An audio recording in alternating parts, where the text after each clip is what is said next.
అసలు ఇస్కరియోతు యోధ అలా చేయడానికి గల కారణం ఏంటో తెలుసా?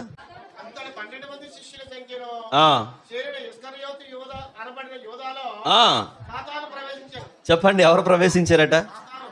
సాతాను ప్రవేశించారట. నేను ఒక మాట అంటాను, సాతాను ఊరికే ప్రవేశిస్తాడా?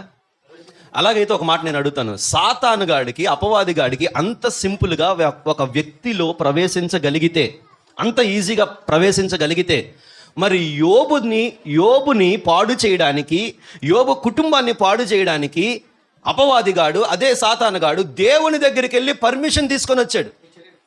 కానీ ఇస్కరియోతు యోధాని పాడు చేయడానికి పర్మిషన్ అడగలేదు. తేడా ఏంటంటారు? ఎక్కడుంది తేడా?